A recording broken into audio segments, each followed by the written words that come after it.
getting ready to go out for dinner. Haven't met up with my classmates in years, so I thought I'll do that. So people have asked me what I would say to 20-year-olds that are just graduating today in terms of investment strategies. And I think the difficulty for, like, it's a great idea for us to go, all right, 20-year-olds should save all their money and put it into ETFs and mutual funds, so that by the time they're 60, they can have $1 million because of compounding interest. It can grow on its own. But the truth is, we've all been there in our 20s. Most of us probably didn't have any savings, and it's really difficult to have any money, and sometimes you might even get behind on your rent or on your utilities because you can't afford it.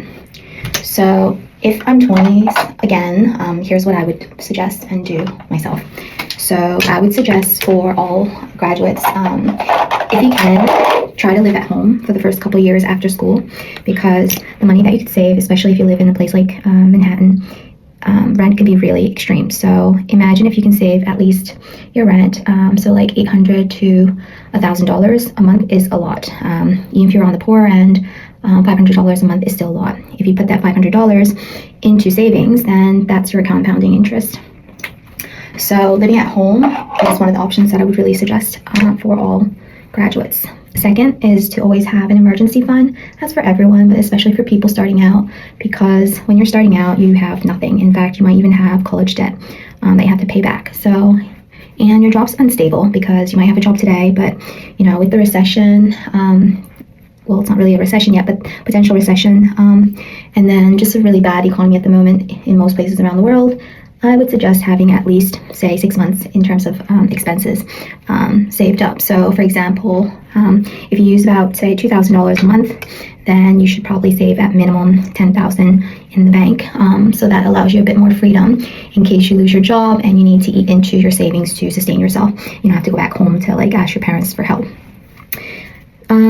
What else would I suggest? I would suggest building frugal habits. It's very, very easy to start spending, especially when you get your first paycheck. So I remember my first paycheck, I think it was like $3,000. So after rent and utilities, I probably had like maybe $1,000 left. I actually ended up using that money to buy, I think, a present at the time for my mom, and my dad. I remember I got a Michael Kors watch for my dad, and then an LV bag for my mom with that money. Back in the days, those things were cheap. But it's about building your habits early. So when you can, avoid things like expensive Starbucks. You really need to pay $8 for a coffee from Starbucks rather than from, say, a cart on the street, where you can take the metro instead of Ubering, except for sometimes at night. I do suggest that for ladies. It's probably better, especially if you live in a rougher neighborhood. But also just buying stuff. So I try to keep my stuff like very limited things like shoes and clothes.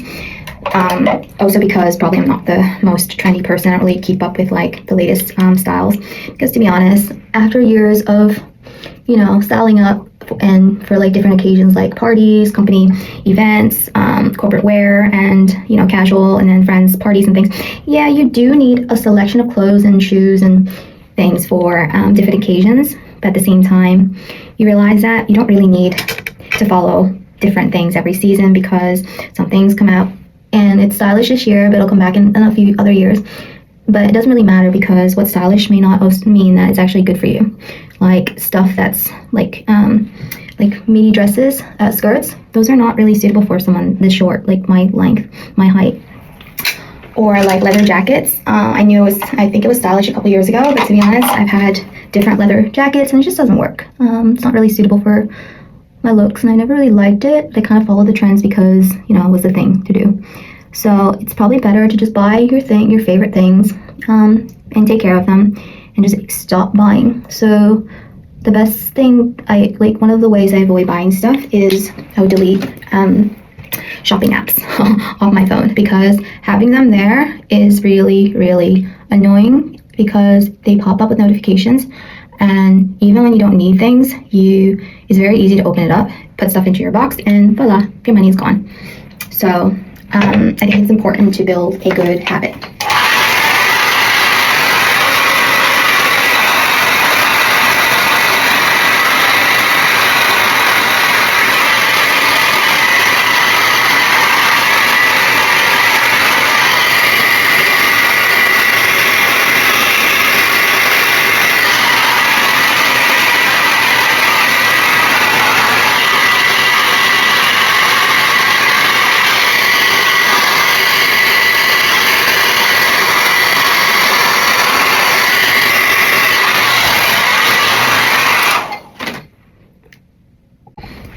ready. Yeah, so the last suggestion for Gen Zs is essentially to, once you start saving that money from rent, if you can, and your savings from your extravagances like your coffees or buying anything over $100, if you can even just put like $100 aside a month, then it's probably worth it, and it's not good.